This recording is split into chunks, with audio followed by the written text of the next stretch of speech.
A Werewolf Shifter Romance, written by Amelia Hart. Chapter 1. The Inheritance.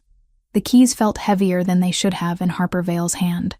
She stood at the edge of the gravel driveway, staring at the cottage her mother had left behind, and wondered why grief still felt so raw after 6 months. The structure looked smaller than she remembered, its dark wooden beams weathered by years of mountain winters and summers alike. Vines crept up the stone foundation, wild and untended, reclaiming what humanity had tried to tame. Harper was 26 now, old enough to know that inheritances came with complications. This one came with memories she would rather have left buried. Her mother had always been distant.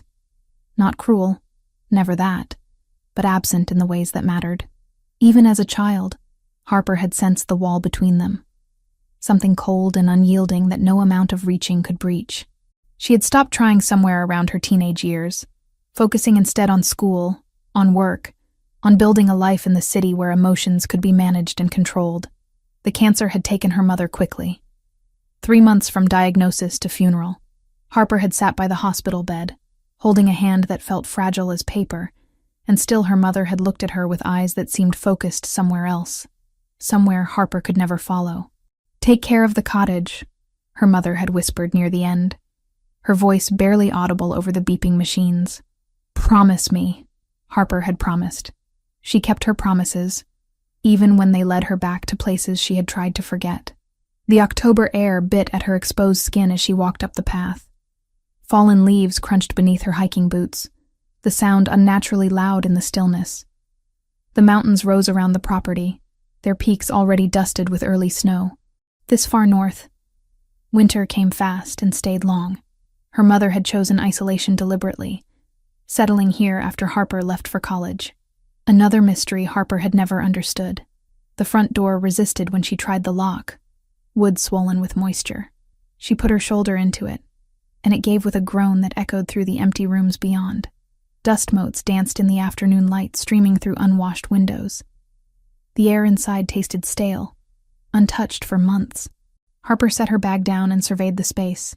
The main room combined kitchen and living area, furniture covered in white sheets that reminded her too much of ghosts. A stone fireplace dominated one wall, cold and dark. Doors led off to bedrooms and a bathroom.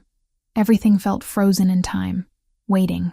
She spent the first hour opening windows, letting the mountain air chase away the staleness. The cottage had been built well, solid construction that had withstood decades. Her mother had maintained it carefully, though Harper could not remember ever seeing her hire help. By evening, Harper had managed to make the master bedroom habitable. She found clean sheets in a linen closet, the fabric smelling faintly of lavender. The bed was larger than expected, and she wondered briefly if her mother had ever shared it with anyone. There were no photos anywhere in the cottage, no personal touches that might reveal secrets. Just functional furniture and bare walls. Exhaustion crept through her bones as the sun began its descent. She had driven 8 hours to reach this place, and the weight of it pressed down harder with each passing moment. Harper made herself a simple dinner from supplies she had brought, ate standing at the kitchen counter, and tried not to think about how quiet everything was. That was when she heard it. A sound, faint and muffled, coming from somewhere below. Harper froze, fork halfway to her mouth. The cottage did not have a basement, at least not one she had ever known about. But the sound came again, unmistakable now. Something scratching, accompanied by a soft whimper that raised the hair on the back of her neck. She set down her plate and followed the noise. It led her to a door she had assumed opened to a pantry. When she tried the handle, it would not turn. Locked. Harper ran her fingers over the wood, feeling the smooth grain, and found scratches near the base. Deep gouges, as if something had clawed at it from the other side. Her heart began to beat faster. The logical part of her mind insisted there was a reasonable explanation. An animal had gotten trapped, perhaps. A raccoon or a stray cat. But another part of her, older and more instinctual, whispered warnings she could not quite articulate. The keys. Her mother had left her a ring of them. Harper retrieved it from where she had set it on the counter and tried each key until one slid home. The lock turned with a click that sounded too loud. The door opened onto stairs leading down into darkness. The scratching stopped. Silence rushed up to meet her, thick and expectant. Harper grabbed a flashlight from her bag and descended. The basement was larger than the cottage above, carved directly into the rock of the mountain. The air felt colder here, damp in a way that spoke of deep earth and hidden things. Her flashlight beam cut through the darkness, revealing stone walls and a dirt floor. Boxes lined one wall, stacked and forgotten. And in the far corner, partially hidden behind an old crate, something moved. Harper approached slowly, her footsteps careful. The beam of light caught white fur first. Then the shape resolved itself. A wolf pup, small and trembling, curled into a tight ball. Its eyes reflected the light, twin points of blue that watched her approach with a mix of fear and something else she could not name. "Hey there," Harper whispered, crouching down a few feet away. "What are you doing down here?" The pup did not move, but its eyes tracked her every motion. Harper could see now that it was young, probably only a few months old. Its fur was pure white, unmarked by any other color, and matted with dirt. One of its front legs was held at an odd angle, possibly injured. Wolves were supposed to be extinct in this region, at least to the human world. To shifters, they had merely learned to disappear. She had read that somewhere, back when her mother first moved here. Harper had researched the area out of concern, worry that her mother had chosen somewhere too remote, too dangerous. The articles had reassured her that large predators had been hunted out decades ago. Yet here was evidence to the contrary. The pup whimpered again, and something in Harper's chest tightened. It was hurt and alone. Whatever else it might be, it was also suffering. She had always been drawn to wounded things, a trait her mother had found both admirable and foolish in equal measure. "I am not going to hurt you," Harper said, keeping her voice soft. "Let me help." She moved closer, inch by careful inch. The pup watched but did not retreat. When Harper finally reached it, she could see the extent of the injury. The front leg was not broken, but there were cuts along its side, partially healed, but still angry and red. Whatever had happened to it had happened days ago, maybe longer.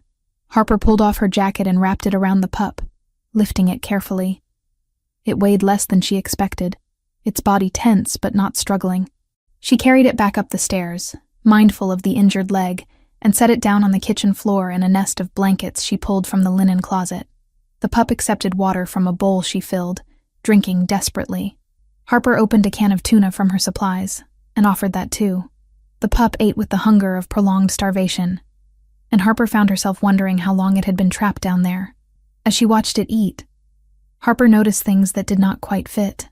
The pup's eyes were too intelligent, too focused. It watched her with an awareness that felt distinctly human, and when it finished eating, it positioned itself between Harper and the door, as if standing guard despite its small size and obvious weakness. "You are a strange one," Harper murmured. The pup tilted its head at her words, and Harper could have sworn it understood. She made a bed for it near the fireplace, layering blankets to create warmth. The pup settled into it with a sigh that sounded almost grateful. Harper sat on the couch, watching it, and tried to make sense of what she had found. Her mother had locked a wolf pup in the basement. The thought circled her mind, refusing to settle. Why would she do that? Had she been trying to protect it, or protect herself from it? And where had it come from in the first place? Questions without answers. Harper was growing used to those. She must have dozed off at some point, exhaustion finally claiming her. When she woke, it was full dark outside, and the cottage was silent. Too silent. Harper sat up, immediately searching for the pup. The nest of blankets lay empty. Harper grabbed her flashlight and searched the cottage, room by room. Nothing. The front door remained locked from the inside, the windows closed. The pup had vanished as if it had never existed. She was standing in the kitchen, trying to convince herself she had not imagined the entire thing, when movement outside caught her attention. Harper moved to the window and peered out into the darkness. At the edge of the tree line, barely visible in the moonlight, stood a wolf. Not a pup, but fully grown, massive in a way that stole her breath. Its fur was black as midnight, and even from this distance, Harper could feel the weight of its stare.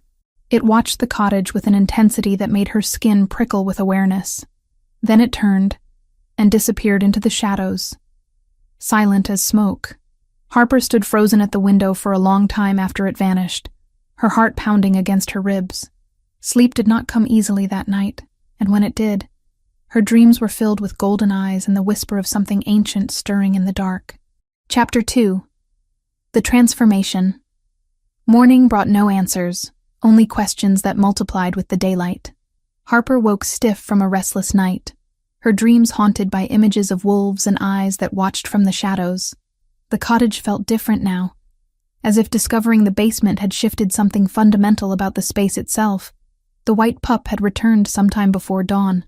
Harper found it curled in the same nest of blankets by the fireplace, breathing steadily in what appeared to be genuine sleep. In the pale morning light, she could examine it more closely. The injuries along its side had scabbed over, but the wounds looked too precise to be from a simple accident. They reminded her of claw marks. Harper made coffee and opened her laptop, grateful that her mother had at least maintained decent internet service. A quick search confirmed what she already suspected. Gray wolves had been declared extinct in this region nearly 40 years ago, victims of aggressive hunting campaigns and habitat loss. The last confirmed sighting had been in 1987. Yet here was undeniable proof that at least 2 wolves remained.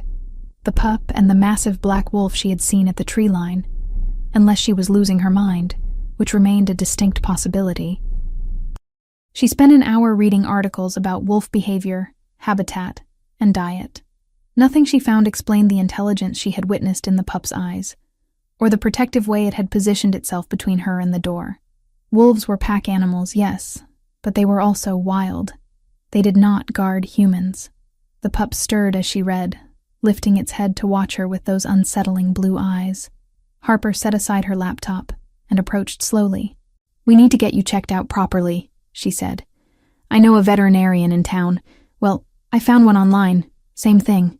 The pup's ears flattened slightly, but it made no move to run.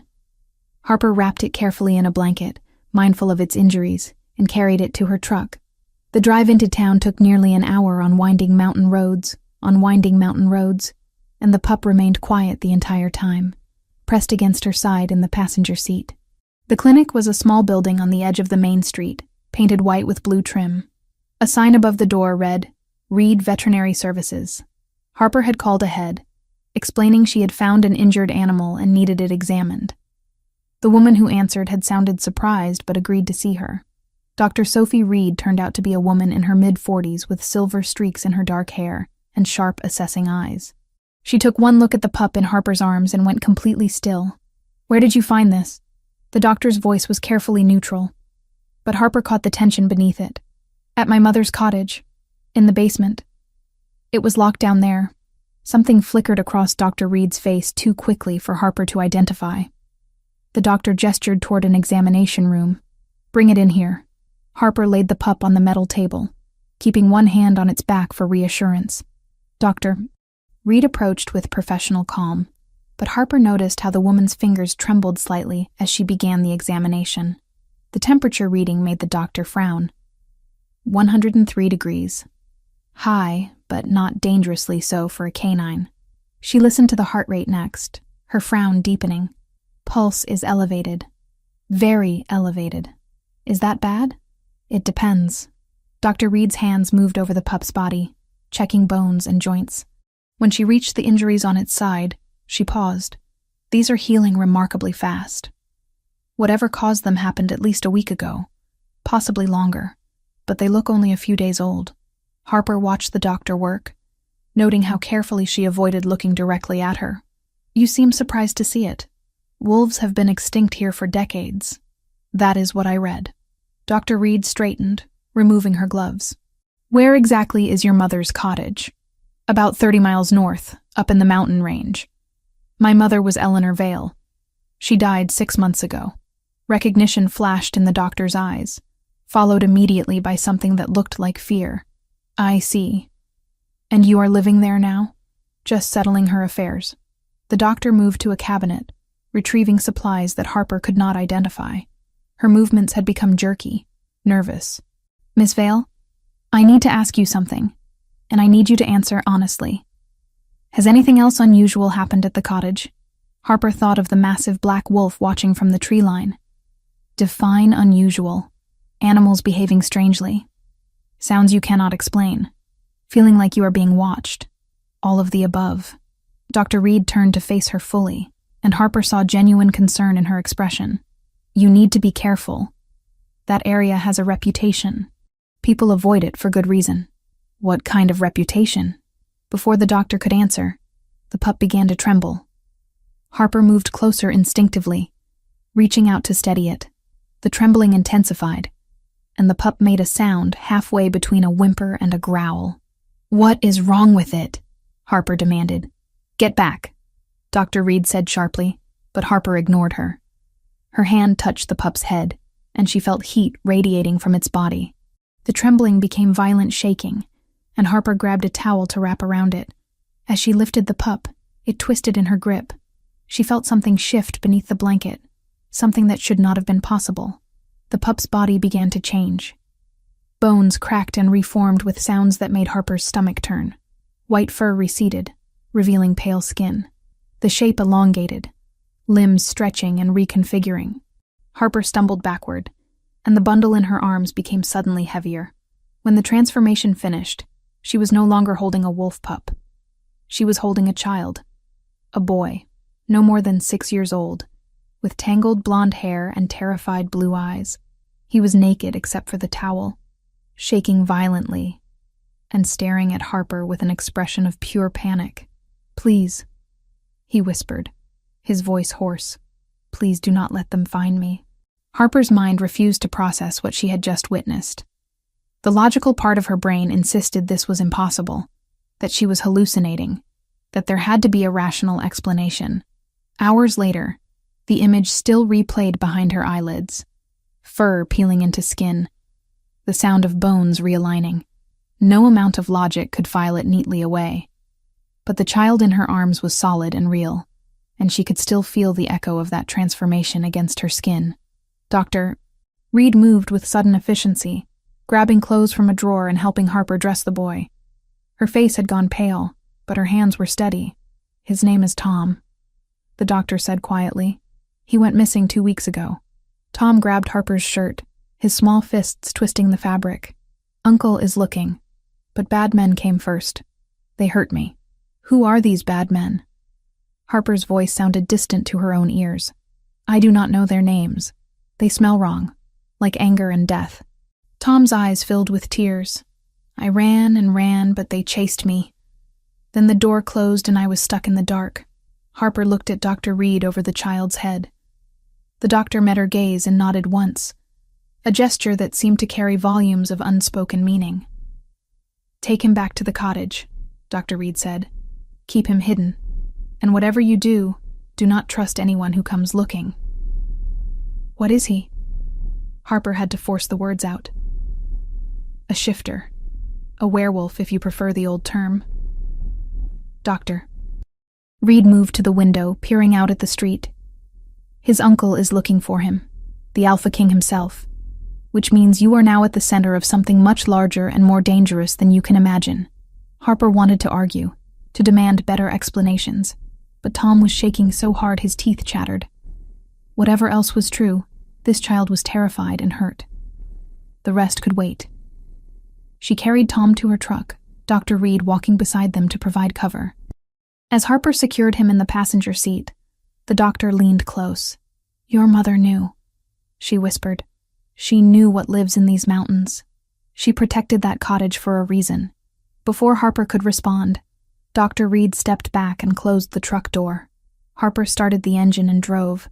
Tom huddled against her side, small and frightened and impossibly real. The drive back passed in a blur. Tom did not speak, and Harper could not find words that made sense of anything. When they reached the cottage, she carried him inside and settled him on the couch with more blankets. Only then did she allow herself to examine what had happened. A child who could transform into a wolf. A species that should not exist. Her mother's cottage that had somehow become a refuge for the impossible. Harper looked at Tom, who watched her with ancient eyes in a young face, and made a decision. Whatever was coming, whatever dangers Dr. Reed had hinted at, this child needed protection. And Harper Vale kept her promises, even the ones she made to herself. "You are safe here," she told him. "I will not let anyone hurt you." Tom's eyes filled with tears again, but this time he smiled. It was a small, fragile thing, but it was trust. Harper felt the weight of that trust settle around her shoulders. Outside, the sun began its descent toward the mountains. Inside the cottage, Harper sat with a child who was not quite human and waited for the world to make sense again. She had a feeling she would be waiting a very long time. Chapter 3. The Alpha King dawn had barely broken when the knock came. 3 sharp raps against the door, authoritative and impossible to ignore. Harper jerked awake from where she had dozed on the couch, her body stiff from keeping watch over Tom through the night. The boy slept curled in a tight ball nearby, his breathing finally steady and calm. The knock came again, harder this time. Harper rose carefully, trying not to wake Tom, and moved to the window. A man stood on her porch, tall and imposing even in stillness. Dark hair caught the early light, and when he turned his head slightly, she saw the sharp lines of his profile. He was probably in his early 30s, wearing jeans and a dark jacket that did nothing to hide the powerful build beneath. Something about him made her pulse quicken.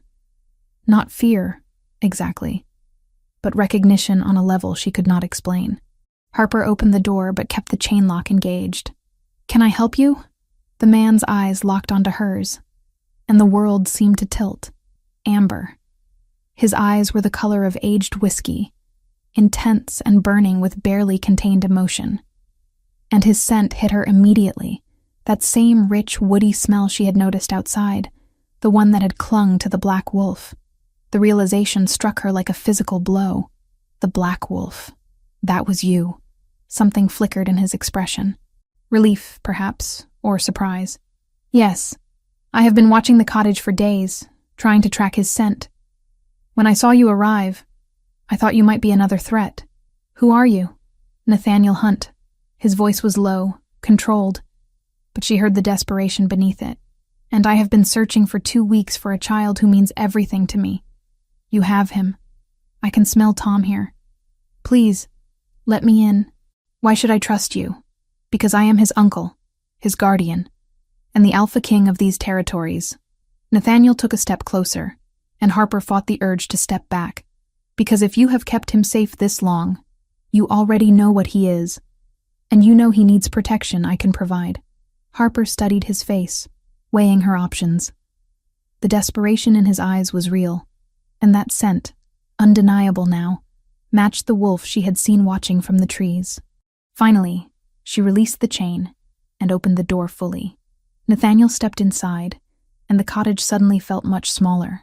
He was even taller up close, probably 6'3", and his presence filled the space in a way that made her hyper-aware of every breath, every movement. Then his gaze found Tom, still sleeping on the couch, and everything else fell away. Nathaniel crossed the room in 3 long strides and dropped to his knees beside the boy. His hands hovered over Tom's small form, trembling slightly, before he gently touched the child's shoulder. "Tom," he whispered. "God, Tom."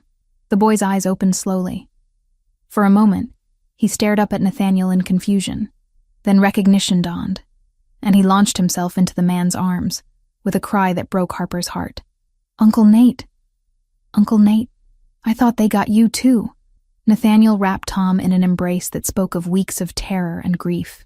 His eyes closed, and Harper saw a tear escape down his cheek before he buried his face in Tom's hair. The raw vulnerability in that moment made her chest ache. This was not just an Alpha King. This was a man who had thought he lost the last of his family. Harper turned away, giving them privacy for their reunion. She moved to the kitchen and started coffee, her hands needing something to do. The sound of Tom's sobbing and Nathaniel's quiet reassurances filled the cottage, and she found herself blinking back her own tears. Several minutes passed before Nathaniel joined her, Tom clinging to his side like a burr. The boy had not let go of his uncle's hand since waking. "Thank you," Nathaniel said. His voice was hoarse with emotion. "For protecting him." for keeping him safe when I could not find him.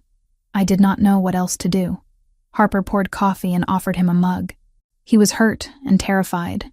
I could not just leave him. Nathaniel accepted the coffee, but his attention remained on Tom, checking him over with eyes that missed nothing. The wounds are healing well. You treated them? As best I could. I am not exactly trained for caring for shifter children. You are human. It was not a question. Apparently that is up for debate, Harper said, more sharply than she intended. My mother was apparently a shifter. She never told me, so I have no idea what I am. Interest sparked in Nathaniel's eyes. Eleanor Vale was your mother.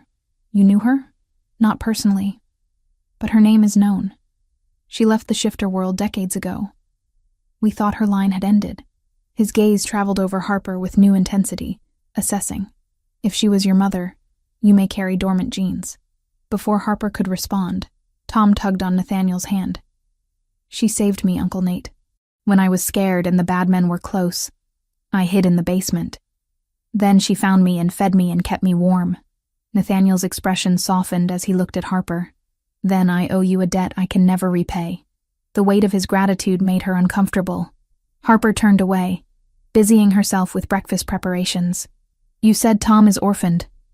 What happened? The temperature in the room seemed to drop. Nathaniel's hand tightened on Tom's shoulder. Rogue attack. 3 weeks ago. Tom's parents, my brother Julian and his mate, were killed. Tom witnessed it. He has been unable to control his shifts since then. The trauma triggers them randomly. Who would attack an alpha family? That is what I am trying to discover. Nathaniel's voice held barely contained rage. Rogues do not typically hunt alpha families. Someone sent them. Someone with resources and motivation. Harper made eggs and toast while Tom told Nathaniel everything that had happened. The boy's story came in fragments, interrupted by moments when his voice would break or he would cling tighter to his uncle. Nathaniel listened with infinite patience, his earlier desperation replaced by careful control. After breakfast, Tom asked to see the basement where he had hidden. Nathaniel went with him, and Harper took the opportunity to explore the attic she had noticed the day before. She found it in a trunk beneath a moth-eaten blanket, a leather-bound journal, the pages yellowed with age. Her mother's handwriting filled the first page. Harper sat on the dusty floor and began to read. The journal detailed a life Harper had never known existed. Her mother had been born into a shifter pack, raised with expectations of finding a mate and producing strong offspring. She had found that mate at 19, a young alpha who promised her everything. Then he rejected her. The entry describing that moment made Harper's chest ache. Her mother's pain bled through every word. The rejection had been public, humiliating, delivered without explanation or mercy. Worse, Eleanor had been pregnant. The rejection caused her to miscarry, losing the shifter child she had carried. After that, her mother had suppressed her shifter nature through sheer will and isolation, building wards around herself that slowly killed her connection to her wolf. She had fled to the mountains and lived alone, protecting the cottage that became her sanctuary. Harper closed the journal, her hands shaking. Her mother's distance finally made sense. The walls between them had not been about Harper. They had been about protecting her from a world of pain and rejection. She descended from the attic to find Nathaniel standing in the hallway, as if he had been waiting for her. Tom was back on the couch, playing with a toy truck. You found something, Nathaniel said, his eyes on the journal in her hands. My mother's history. Harper's voice was thick. She was rejected by her mate. She lost a baby. She spent the rest of her life hiding from your world. Nathaniel's expression darkened. Rejection is a wound that never fully heals. For your mother to survive it and build a life afterward speaks to incredible strength. She was alone. Always alone. Perhaps. But she left you this place. These protections. Nathaniel gestured to the cottage around them. She may not have been able to give you the truth, but she gave you a refuge. That counts for something. Harper wanted to argue, but the emotional weight of the past 2 days crashed over her. She swayed slightly, and Nathaniel was there immediately, his hand on her elbow steadying her. The touch sent electricity through her arm. Harper gasped, and Nathaniel's eyes widened. He felt it too, she realized. This impossible connection. You are exhausted, he said quietly. You should rest. I am fine. You are not. His thumb brushed the inside of her elbow, and Harper suppressed a shiver. You have been caring for a traumatized child while processing impossible revelations. Harper pulled away, needing distance from whatever this was. There is a cut on your shoulder. I saw it when you leaned over Tom. Let me clean it at least. Nathaniel hesitated, then nodded. He removed his jacket and shirt, revealing a muscled torso marked with old scars. The fresh wound on his shoulder was a gash, already partially healed but still angry and red. Harper retrieved her first aid kit and set to work. Her fingers trembled as she cleaned the wound, hyper-aware of the warmth of his skin, the way his muscles tensed under her touch. Nathaniel watched her face, his amber eyes tracking every expression. How did you get this? She asked, needing to break the tension. Tracking Tom. I ran into a rogue pack that did not appreciate me on their territory. You fought them alone. I am an alpha king.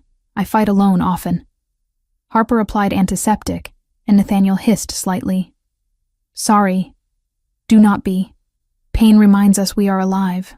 She met his eyes and found herself caught. The air between them thickened, charged with something she could not name. Nathaniel leaned forward slightly, his gaze dropping to her mouth. Harper's breath caught. Uncle Nate! Tom's voice shattered the moment. Can we have more juice? Nathaniel pulled back, his jaw tight. Harper turned away quickly, her heart pounding. Whatever had almost happened, she was grateful for the interruption. But as she poured juice for Tom and felt Nathaniel's eyes following her movements, Harper knew her life had just become infinitely more complicated.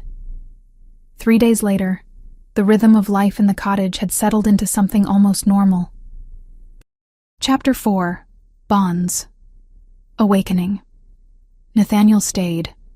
Harper had not asked him to, but when evening came and he made no move to leave, she found she did not want him to go. Tom needed his uncle, and the cottage felt safer with the Alpha King's presence filling the space. They fell into an unexpected rhythm over the following days. Nathaniel worked with Tom each morning, teaching the boy to recognize the signs of an impending shift and how to control the transformation. Harper watched from the kitchen window as man and child practiced in the clearing behind the cottage, Nathaniel's patience infinite as Tom struggled with abilities his trauma had fractured. Focus on your breathing, Nathaniel instructed, his voice carrying through the open window. Feel the wolf inside you, but do not let it control you. You control it. Tom stood with his eyes closed, small fists clenched at his sides. His body trembled with effort, and Harper found herself holding her breath. Then slowly, carefully, the boy's hand shifted. Claws extended, then retracted. Fur rippled across his forearms before disappearing. Good, Nathaniel said, pride evident in his tone. Very good, Tom. You are getting stronger every day. The boy beamed up at his uncle, and Harper felt something warm settle in her chest. This was healing, she realized. For both of them. Afternoons brought domestic routines Harper had never expected to enjoy. She cooked meals while Nathaniel chopped wood for the fireplace, or made repairs to the cottage that her mother had left undone. Tom helped where he could, his small hands passing tools or stirring pots, gradually relaxing into the safety they provided. It was during one of these quiet afternoons that Tom first approached Harper on his own. She was reading on the couch when he climbed up beside her, pressing against her side without a word. Harper set down her book and wrapped an arm around him, and Tom sighed as if a weight had lifted. You smell nice, Tom said quietly, like rain and flowers. Thank you. You smell like pine trees and adventure, Tom giggled, a sound Harper had not heard from him before. Uncle Nate says you are special, that you have a good heart. Does he now? He watches you when he thinks no one is looking. Tom tilted his head up to peer at her with those two old eyes. He smiles different when you are near. Softer. Harper's cheeks warmed. Your uncle is a complicated man. He is lonely, Tom said simply. Like you. Like me. But maybe we do not have to be lonely anymore. The words struck something deep in Harper's chest. She pulled Tom closer, and they sat together in comfortable silence as the afternoon light faded. That evening, after Tom had gone to bed, Nathaniel joined Harper on the porch. The night air was cool, carrying the scent of pine and approaching winter. He stood close enough that she could feel his warmth, though they did not touch. "Tom is getting better," Harper said. "I can see the difference. He is resilient. Children often are." Nathaniel's jaw tightened. "But the trauma runs deep. It will take time. He told me about that night, about what he saw." Nathaniel turned to face her fully. "What did he say?" "That he remembers a smell. A blonde woman. Her scent was all wrong," he said. "Like perfume trying to cover something rotten." Harper met his gaze. "Does that mean something to you?" "Perhaps." Nathaniel's expression darkened. "There is a woman, an alpha named Beatrice. She has been pressuring the council for a political alliance between our packs. I refused her years ago. If she was involved in Julian's death, if she thought eliminating my brother would force my hand." "Would it?" "No. But she may not understand that." He paused, seeming to wrestle with something. Julian possessed a rare bloodline from the Cross family, an ability to create protective shields of energy. It is incredibly rare, manifesting perhaps once every few generations. If Tom inherited that ability, he would be extremely valuable and extremely vulnerable. Does Tom have it? He is too young to manifest such powers. Most shifters do not show specialized abilities until at least 10 years old, sometimes older. Nathaniel's hands gripped the porch railing. But if Beatrice believed she could control Tom through me, she could essentially control access to that power when it emerges. Harper processed this new information. So, Tom is in danger, not just because of what he witnessed, but because of what he might become. Yes, and the council is pushing you toward this woman anyway. They do not know about her potential involvement. They see only political advantage. Nathaniel's voice held frustration. A union with Beatrice would strengthen our territories, bring stability. On paper, it makes sense. Something cold and sharp twisted in Harper's gut. Jealousy, she realized with surprise. She had no right to feel possessive of this man she barely knew.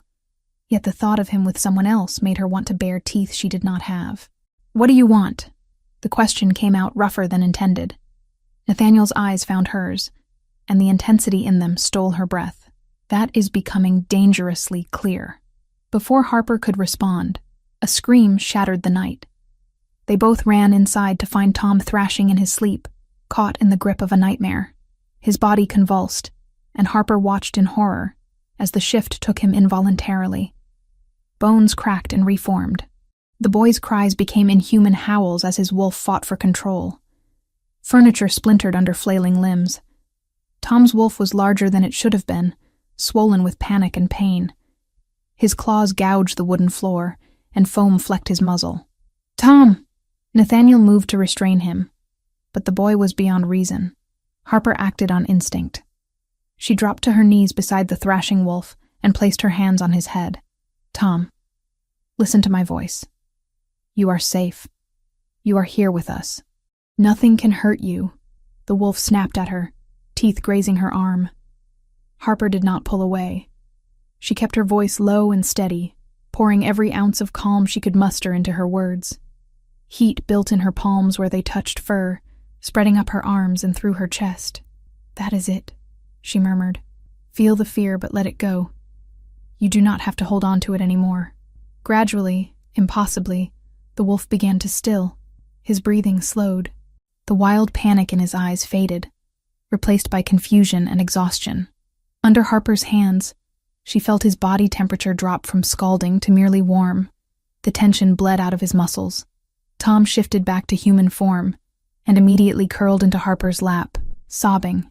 She held him, rocking gently, and found her own face wet with tears. When she looked up, Nathaniel was staring at her with an expression she could not decipher. Awe, perhaps, or fear. "What did you do?" he asked quietly. "I do not know. I just wanted him to feel safe."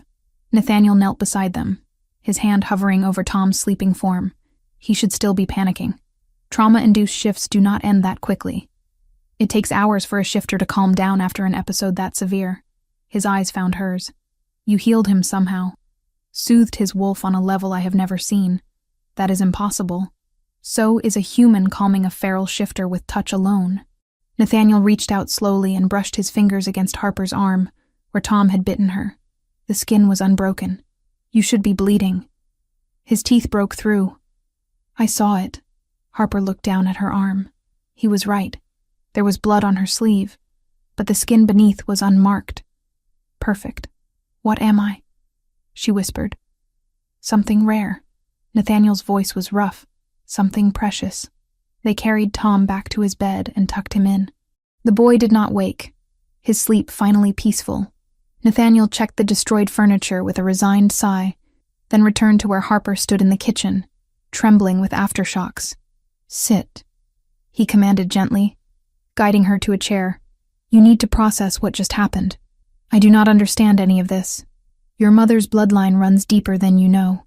Nathaniel poured her water and crouched in front of her chair so they were eye level. "Healing abilities are rare among shifters. Most can only accelerate their own recovery. What you just did, calming a feral wolf and healing simultaneously, that is extraordinary. My mother never mentioned anything like this. She probably never manifested it.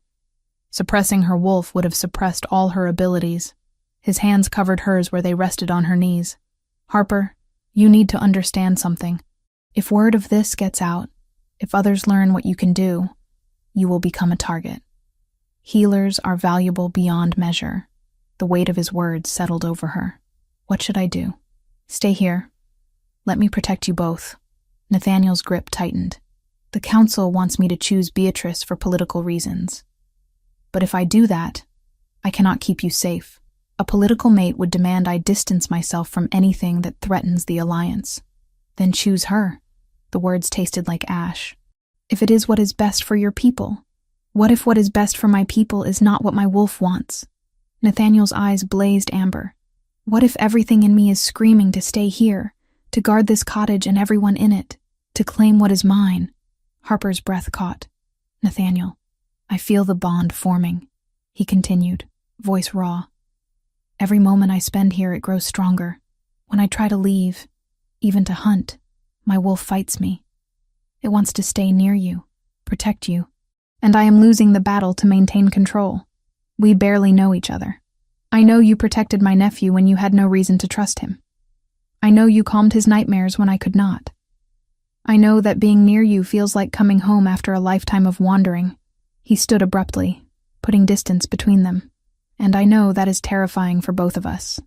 Harper rose on shaky legs. "My mother's mate rejected her. It destroyed her. I am not him. How can I know that?" Nathaniel turned back, and the pain in his eyes matched her own. "You cannot, and I cannot promise this ends well. But I can promise that what I feel is real. The wolf bond does not lie." They stood in the dim kitchen, the space between them charged with everything they could not say. Harper wanted to close that distance, to test the truth of his words with touch, but fear held her in place. Fear of repeating her mother's mistakes. "I need time," she finally said. Nathaniel nodded slowly. "Time is something we may not have much of, but I will give you what I can." He left her standing alone in the kitchen, retreating to the guest room he had claimed. Harper remained frozen, her heart pounding, wondering if she was making the wisest decision of her life or the biggest mistake.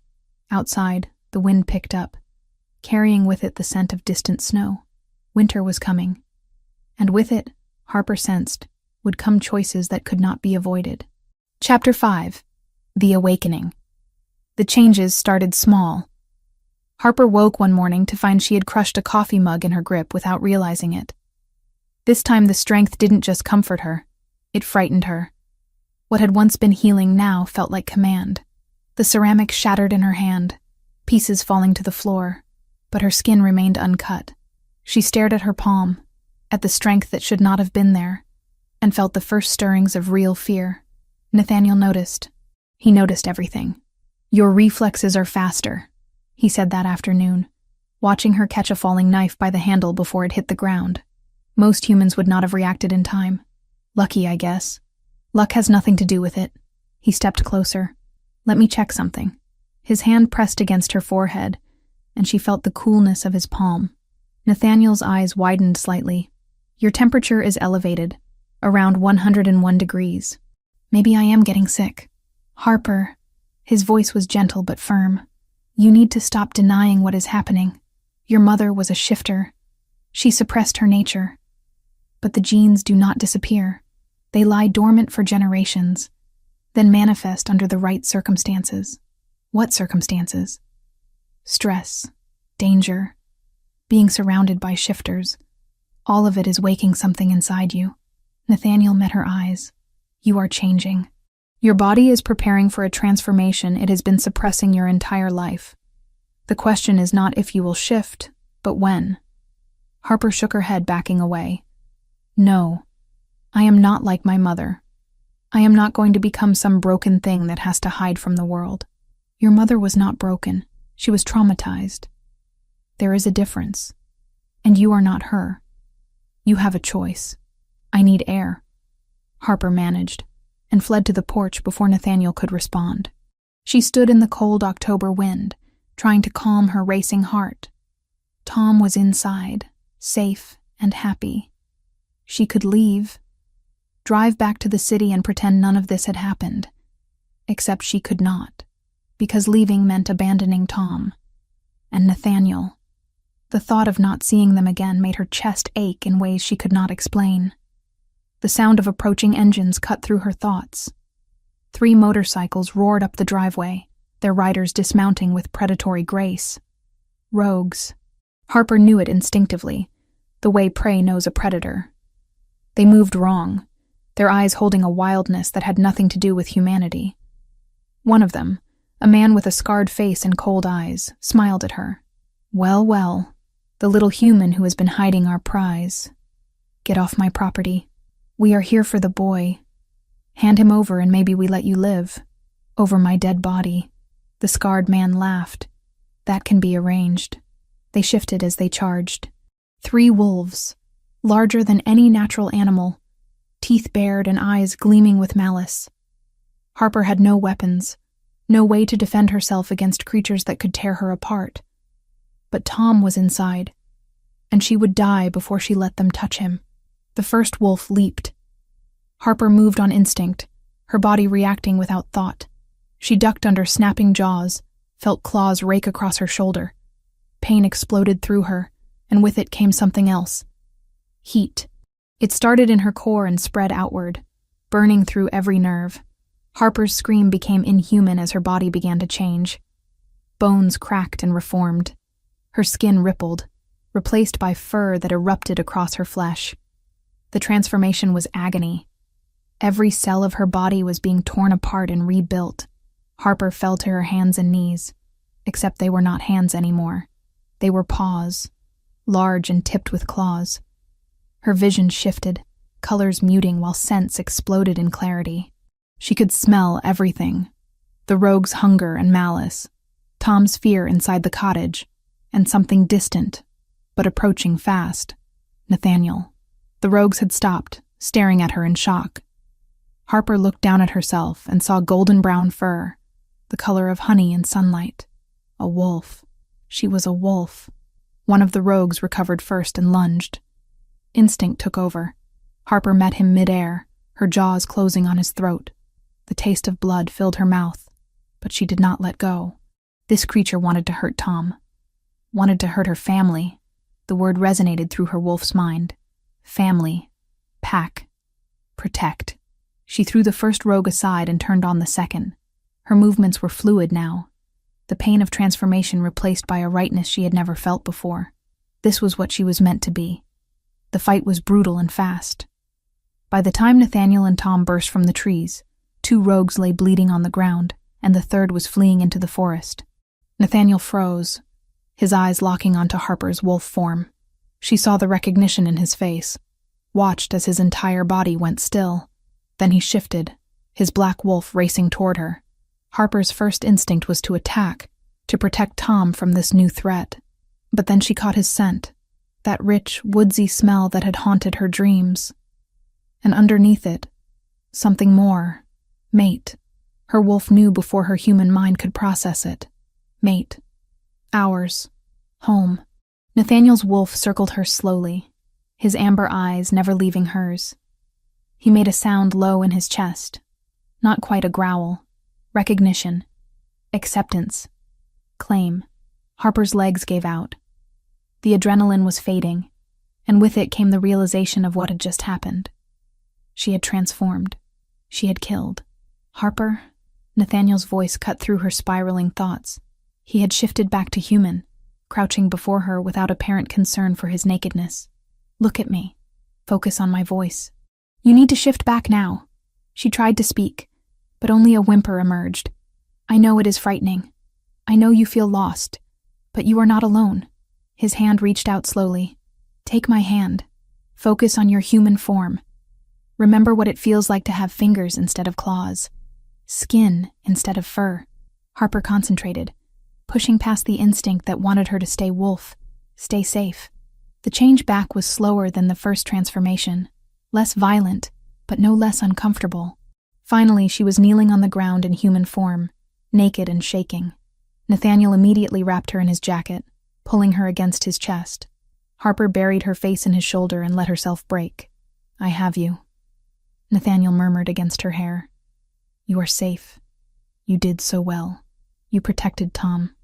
You were magnificent. I killed them. You defended your family. There is no shame in that. Tom appeared at her side, wrapping his small arms around her waist. You were so brave. You saved me. Harper looked between them. These two people who had become everything to her in such a short time, and felt something settle into place.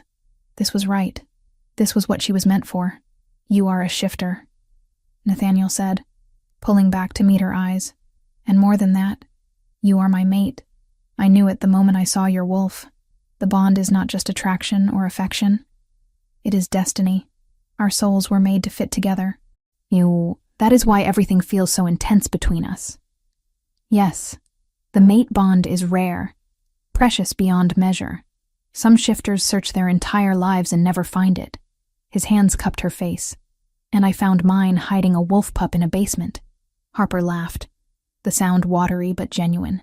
But I need you to understand what this means. Nathaniel's expression grew serious. A mate bond is forever. Once we complete it, once we perform the claiming bite, there is no going back. We will be connected on every level. Heart, mind, soul. But the council wants you to mate with Beatrice. The council can go to hell. The words were said with such finality that Harper's breath caught. I will not claim another when my true mate stands before me. Politics be damned. Your people need you, and I need you. Nathaniel's thumb brushed her cheek. Do not ask me to choose between duty and destiny. I have already made my choice. Harper's heart pounded. Everything in her wanted to say yes, to complete this bond and make it permanent. But fear still lingered. My mother's mate rejected her after the claiming. The bond can be broken. Pain flashed across Nathaniel's face. Rejecting a true mate is possible, but it destroys both parties. It requires deliberately severing the soul bond. What your mother's mate did was an act of cruelty I cannot fathom. He pulled her closer. I swear to you, Harper, I will never do that, but I cannot force you to trust me. That is something you have to choose. The space between them crackled with tension. Harper was hyper-aware of every point where their bodies touched, of the heat building between them. She wanted him, wanted this. But the claiming bite was permanent, and she was not ready for that level of commitment. Not yet. Can we take this slowly? She asked. Can we be together without the claiming? Just for now. Nathaniel's jaw tightened, but he nodded. Yes, though my wolf will fight me every moment. It wants to mark you, to make sure everyone knows you are mine. And what about what I want? His eyes blazed. What do you want, Harper? You, she breathed. Just you. Nathaniel kissed her then, and Harper felt the world fall away. There was only this, only him, only the rightness of his hands on her skin, and his breath mingling with hers. They came together with the desperation of people who had been denying themselves too long. Later, wrapped in blankets on the cottage floor with Tom safely asleep upstairs, Harper traced the lines of Nathaniel's chest and tried not to think about the future. For now, this was enough. It had to be, but she could feel Nathaniel's restraint in every touch, see it in the way his eyes lingered on her throat where a claiming bite would go, and she knew that this fragile balance could not last forever. Chapter 6. The Choice. The summons came 3 days after Harper's first transformation. A formal letter, sealed with the crest of the Alpha Council, delivered by a stern-faced courier who would not meet her eyes. Nathaniel read it in silence, his jaw growing tighter with each line. "They are calling an emergency session," he said finally. "Tomorrow night. They want answers about the rogue attacks. And about you." Harper's stomach dropped. "They know. Beatrice made sure of it. The rogues who fled reported back before I could hunt them down.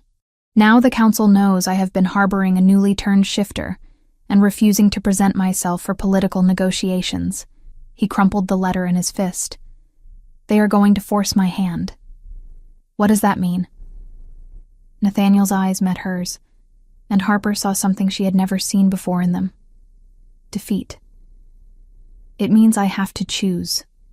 Publicly. Between my duty as Alpha King and my mate." The word hung in the air between them. Mate.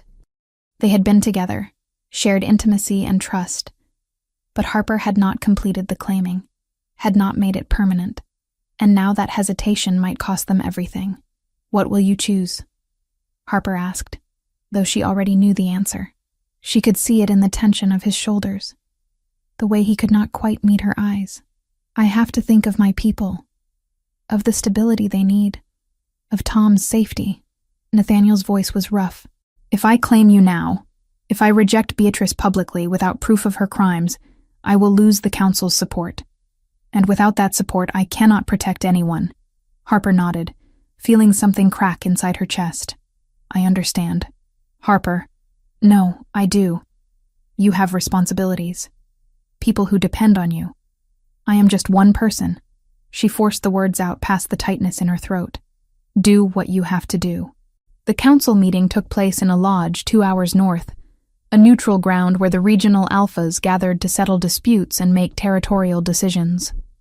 Harper was not invited, but she watched from the cottage as Nathaniel dressed in formal clothing that made him look every inch the king he was. "I will fix this," he said before he left. "I swear to you, I will find a way to make this right." But Harper saw the doubt in his eyes, and she said nothing as he walked out the door. Tom clung to her after Nathaniel left, his small body trembling. "It is my fault," he whispered. "If I had not come here, if Uncle Nate did not have to protect me, he could be with you. That is not true.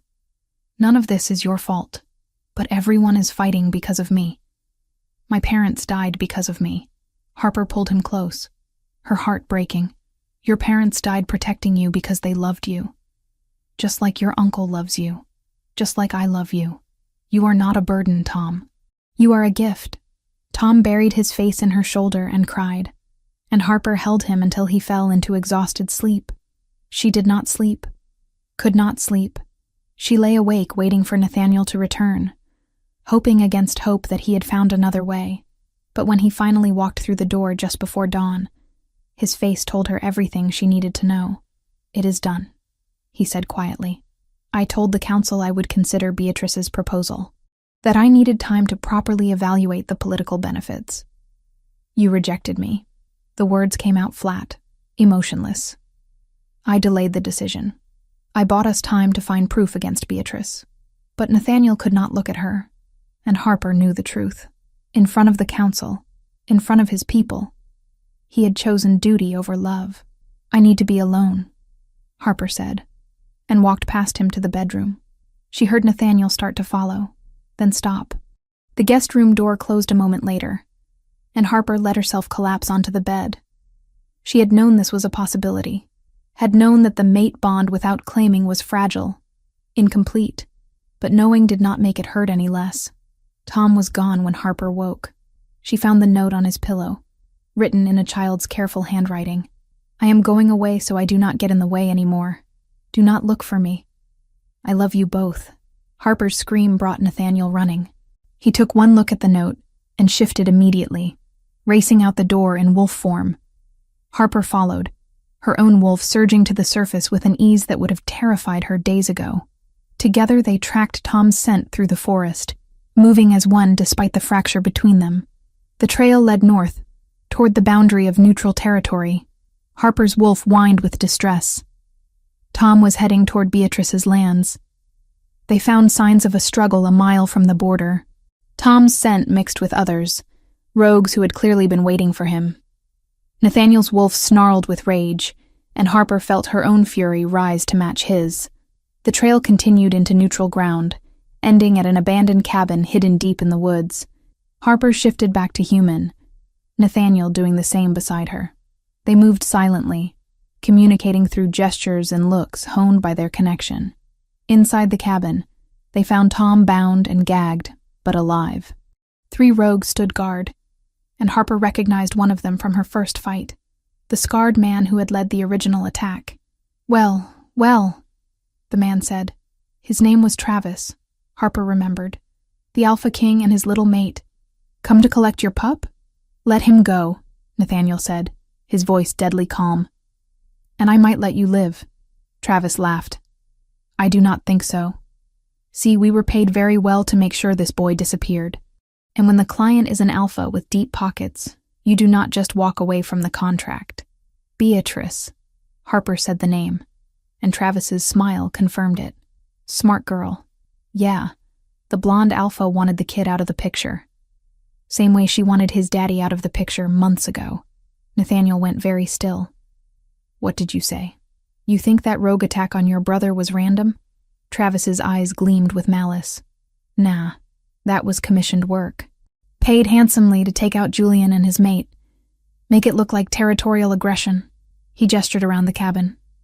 Got all the proof right here, actually. Communications, payment records. Beatrice ain't as careful as she thinks. Harper saw Nathaniel's control snap. He shifted mid-lunge, his black wolf tearing into the closest rogue before the man could react. Harper shifted as well, her wolf moving to protect Tom as the cabin erupted into violence. The fight was brutal but short. Harper kept herself between Tom and danger, while Nathaniel dealt with Travis and his companions. When it ended, 2 rogues lay dead and Travis was dying, blood pooling beneath him. Why? Nathaniel demanded, back in human form and gripping Travis by the throat. Why did she want Julian dead? Travis coughed, blood flecking his lips. Power, control. She wanted you desperate enough to accept her offer. Thought killing your brother would break you. Make you need an alliance.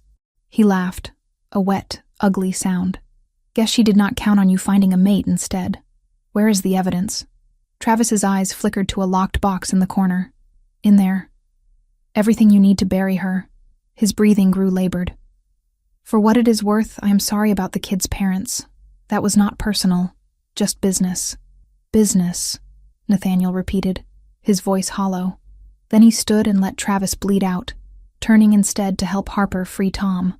The boy launched himself into their arms, sobbing apologies. Harper held him tight while Nathaniel retrieved the box Travis had indicated. Inside were documents, communications, bank transfers. Everything the council would need to see Beatrice for what she truly was.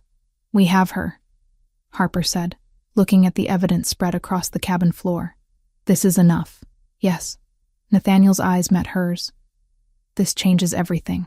But Harper saw the damage that had already been done in the way Tom clung to them, in the shadows under Nathaniel's eyes, in her own heart that still ached from his public rejection. The evidence might clear Beatrice's name from consideration, but it could not erase what had happened between them. We should go, Harper said quietly, before more rogues come. The journey back to the cottage was silent.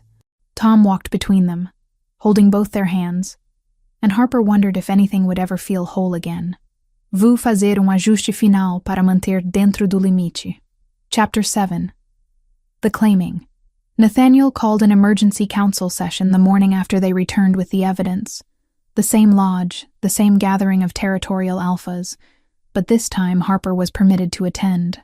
She stood at the back of the room, Tom pressed against her side, while Nathaniel presented Travis's evidence to the assembled leaders. The documents were damning. Communications between Beatrice and known rogue mercenaries.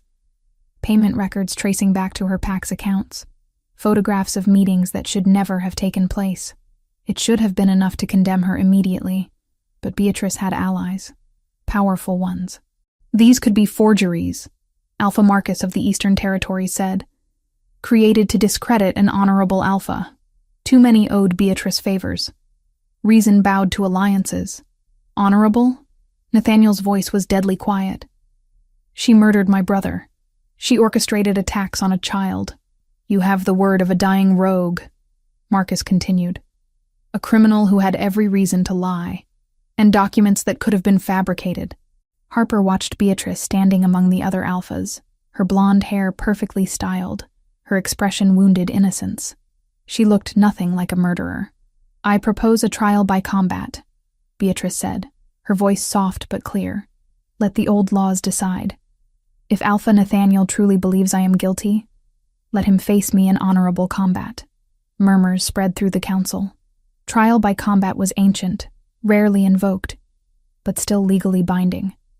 The winner lived. The loser died. Nathaniel's jaw tightened. I accept. No, Harper said, the word torn from her. Every eye turned to her. She is trying to kill you. If she defeats you, she can claim the Alpha King position by right of conquest. She will not defeat me, Nathaniel said. But Harper saw the calculation in Beatrice's eyes. The combat was set for sunset. Harper paced the small room, her wolf restless. Tom sat quietly, his face pale. She is going to cheat, Harper said. I know. Nathaniel checked his weapons. But I cannot refuse without looking like a coward. So, you walk into an ambush? I am going to end this. One way or another. The combat circle had been drawn in the clearing, marked with ancient symbols. The council gathered around it. Harper and Tom stood at the edge, close enough to see, but unable to interfere once combat began. Nathaniel entered first, moving with warrior confidence. Beatrice followed, and Harper's wolf snarled. For the record, Beatrice said, I deny all charges, and I will prove my innocence through combat. The fight began with both in human form, circling. Then Beatrice shifted, her wolf pale blonde. Nathaniel shifted in response, his black wolf larger and more powerful. They clashed in fury. Harper watched with her heart in her throat as they fought, neither gaining clear advantage. Nathaniel was stronger, but Beatrice was fast. That was when Harper saw the rogues emerge from the trees. At least 20, moving to surround the clearing. The council members shouted in alarm. The trial had been a distraction. Beatrice had never intended to fight fair. Stay here, Harper told Tom, and shifted, racing into chaos. The battle erupted. Council alphas fought rogues while Nathaniel continued combat with Beatrice, unable to break away without violating sacred rules. Harper threw herself into the fight, her wolf moving on instinct and training. She fought beside Owen, Nathaniel's beta, taking down rogues. But there were too many. A rogue broke through, heading straight for Tom. Harper saw it happening in slow motion, her wolf too far away. Then Tom did something impossible. The boy's body began to glow. Energy poured from him, forming a shimmering dome around himself and the nearest council members. The rogue slammed into the barrier and was thrown back. Tom stood at the center, his eyes glowing with power that should not have existed in one so young. The cross bloodline, manifesting years early, triggered by desperate need. The shield held for precious seconds, long enough for Owen to reach Tom. But the effort cost the boy. Tom collapsed. Harper's attention snapped back to Nathaniel just in time to see Beatrice cheat. A flare of rogue magic burst from the tree line. Eyes turned for a heartbeat, and in that chaos, she drew a silver blade, forbidden in honorable combat, and drove it into his shoulder. Nathaniel's wolf yelped and fell, shifting back to human. Silver was poison, and Beatrice had buried the blade deep. You were always too honorable, Beatrice said, shifting back. Too bound by rules. That is why you were never strong enough to lead. She raised the blade for a killing blow. Harper did not think. She simply moved. Her wolf crossed the distance in a heartbeat, slamming into Beatrice. They rolled across the ground, and Harper felt teeth sink into her flank. Pain exploded, but she did not let go, because Nathaniel was bleeding out, and Tom was unconscious, and everything she cared about was falling apart. Then she heard Nathaniel's voice in her head. Harper, The bond. Completed. Trust me. She understood. The mate bond, completed through claiming, would link them beyond the physical, would allow them to share strength, to heal each other. But it was permanent. Forever. Harper thought of her mother, alone and broken, thought of the fear that had held her back, and realized that fear was a lie. Her mother had been rejected. Harper was choosing. She shifted back to human, still grappling with Beatrice. "Nathaniel, I claim you." Then she lunged, her teeth finding the juncture of his throat and shoulder.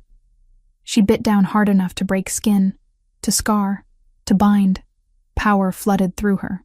The mate bond snapped into place with the force of lightning, and suddenly she could feel everything Nathaniel felt. His pain, his fear for her, his overwhelming love. Nathaniel shifted despite his wound, his wolf moving to her side. He returned the claiming bite, his teeth marking her, and the bond completed itself. The effect was immediate. Harper felt Nathaniel's strength pouring into her, and she could sense her healing ability flowing back to him. The silver wound began to close, and when they turned together to face Beatrice, they moved as one. Beatrice's eyes widened. "No, that is not possible." "We just did," Harper said. They attacked together, perfectly synchronized. Harper could anticipate Nathaniel's every move. Beatrice never stood a chance. The blonde alpha tried to flee, but Owen and the other council members had dealt with the rogues. She was surrounded, cornered. "I killed Julian," she screamed, her composure breaking. "And I would do it again. Nathaniel should have been mine. Was always meant to be mine. I gave him every chance, and he chose a human over me." The council went silent. Beatrice had confessed in front of witnesses. "You killed innocent people because of wounded pride," Nathaniel said quietly. He was back in human form, standing with Harper's hand in his. The claiming marks on both their throats were visible. "You terrorized a child. You broke every law we hold sacred." "I did what I had to do for power." Beatrice's eyes were wild. "In this world, power is everything." "No," Harper said. "Love is everything. And that is why you lost." Beatrice shifted and lunged one final time. But Nathaniel was ready. His wolf met her midair, and the fight was over in seconds. Beatrice lay dead, her throat torn out, killed in legitimate self-defense with the entire council as witnesses. The clearing fell silent. Harper shifted back and ran to Tom, who was stirring weakly. The boy opened his eyes and smiled. "You did it," he whispered. "You saved Uncle Nate. We all did," Harper said, pulling him close. "We are a family. We save each other." Nathaniel joined them, and for a long moment the three simply held each other while the council dealt with the aftermath. The battle was over. The threat was ended, and Harper could feel through the mate bond that Nathaniel's heart beat in rhythm with hers. Now and forever. Chapter 8. New Beginnings. The council's formal recognition came the morning after Beatrice's death. Alpha Marcus, who had questioned the evidence so readily the day before, stood before Harper and Nathaniel with his head bowed in respect. The council recognizes Harper Vale as legitimate Luna to Alpha King Nathaniel Hunt, he announced, his voice carrying across the assembled gathering. The mate bond has been witnessed and proven through combat. The union is blessed by the old laws. Harper stood beside Nathaniel, her hand in his, the claiming mark on her throat still tender, but already beginning to scar. She could feel the mate bond humming between them, a constant awareness of his presence in the back of her mind. "Furthermore," Marcus continued, "the council acknowledges the Luna's unique abilities as a healer and her courage in battle. She has proven herself worthy of the position not through bloodline alone, but through action and sacrifice." What Harper had feared would be seen as weakness had instead become a symbol of strength. She had fought beside seasoned warriors. She had completed a mate bond under impossible circumstances and used it to save the Alpha King's life. Tom recovered quickly from manifesting his protective ability. Dr. Reed declared him healthy, but exhausted. The power that had saved them also burned through him. For weeks, Tom slept 12 hours a day while his body relearned peace. The power he had displayed confirmed what Nathaniel had suspected. Tom carried the rare cross bloodline, and with proper training, He would become extraordinarily powerful. The council granted them official guardianship of Tom without question. No one wanted to separate the boy from the only family he had left. They returned to the cottage 3 days after the battle. It felt like coming home. We should expand it, Nathaniel said, assessing the space. Add another bedroom. Tom needs his own space, and we will need a nursery eventually. Harper's hand drifted to her stomach. The mate bond made such things inevitable. She found the idea did not frighten her. Over the following months, the cottage transformed. Builders first reinforced the mountainside, carving terraces before raising a second floor to create proper bedrooms. Harper worked on the gardens, using her skills to create spaces both beautiful and functional. Tom helped where he could, his enthusiasm boundless. They installed security measures throughout the property, wards that would alert them to intruders, cameras hidden in trees, a panic room in the basement, reinforced and stocked with supplies. Tom's room became a sanctuary. Harper and Nathaniel filled it with books and toys. Tom painted one wall himself, creating a mural of a forest with wolves running beneath the trees. His family, he explained. All of them together. The shifter community embraced Harper with surprising warmth. Word of her healing abilities spread, and injured shifters began appearing seeking help. Not everyone welcomed her gift. Some whispered that no human should hold a wolf's healing in her hands. Harper discovered she could accelerate healing, mend broken bones faster, even draw poison from wounds. You are building a reputation, Nathaniel told her one evening. Shifters are starting to call you the healing Luna. Is that a problem? No. It is a gift. You are giving our people hope that injuries do not have to be permanent, that trauma can be healed. Nathaniel proved to be a progressive ruler. With Harper at his side, he implemented changes to old laws. Orphaned shifter children were given more protection. Political matings were no longer enforced. Alphas who abused power faced stricter consequences. The pregnancy came as both surprise and inevitability. Dr. Reed confirmed it 2 days after Harper suspected. Twins, the doctor said, smiling. Strong heartbeats, both healthy. Nathaniel held her tightly, whispering promises about the family they were building. Tom was thrilled. He started talking to Harper's stomach, telling the babies stories about the cottage and the forest. I am going to teach them everything, Tom declared. How to shift, how to track, how to be brave. You will be an excellent big brother, Harper assured him. 1 year after the battle, Harper stood in the garden watching Tom practice with Nathaniel. The boy had grown emotionally and physically. The trauma that had once defined him had healed. He could shift at will now, his transformation smooth. She was 6 months pregnant, her stomach round. The twins were active today, kicking and rolling. That was when Owen appeared, carrying something small wrapped in a blanket. Harper's healing sense detected injury and fear. Found her in the forest, Owen said. Orphan. Maybe 4 years old. She has been alone for days. Harper took the bundle carefully. A little girl looked up at her with huge brown eyes, her dark hair matted. She was in wolf form, too frightened to shift back, trembling. Hello, sweetheart, Harper said softly. You are safe now. No one is going to hurt you. The girl whimpered, and Harper felt her healing ability activate. Warmth flowed from her hands, soothing the child's terror. Slowly the girl shifted back to human form. Can she stay? Tom asked, appearing at Harper's side. Can we keep her? Harper looked at Nathaniel, and through their bond, she felt his answer. Yes. Always yes. What is your name? Harper asked gently.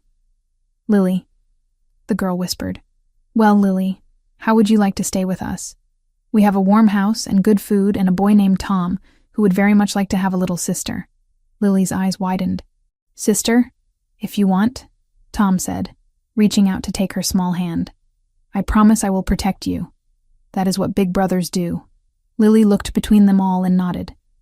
That evening, after Lily had been bathed and fed and tucked into the guest room with Tom reading her a story, Harper stood at the window. Nathaniel came up behind her, his arms encircling her and their unborn children. You are thinking, he said. I am thinking about how my mother lived here alone for so many years, hiding from the world. How I came here expecting to find only memories and grief. Harper leaned back against him. And instead I found you. I found Tom. I found myself. She left you more than a cottage, Nathaniel said quietly. She left you a sanctuary, a place where broken things could heal and lost souls could find home. We are building something here, something bigger than just us. A pack, a family, a refuge for those who need it most. Harper turned in his arms. I love you. I love you, he replied, and kissed her as the last light faded. The next morning, Harper woke to laughter. She looked out the window to see Nathaniel in the garden with Tom and Lily, all three in wolf form, playing. Tom's silver-white wolf darted around Nathaniel's massive black form, while Lily's smaller brown wolf watched from the safety of a flower bed, her tail wagging cautiously. Harper rested her hand on her pregnant belly, feeling the twins move. She thought of her mother, alone in this cottage, broken by rejection and loss. And she thought of herself, standing here surrounded by love and life and hope. Her mother had survived, had built these walls and carved out an existence from pain. But Harper was doing more than surviving. She was thriving, building a family that would span generations, creating a home where wounded souls could heal. The cottage had been a refuge for her mother. For Harper, it was a beginning. She had not inherited just a cottage. She had inherited a future, and as she watched her mate play with their children in the morning sun, Harper felt something she had not felt since before her mother's death. Complete and perfect peace. This was home. This was family. This was love. This was everything.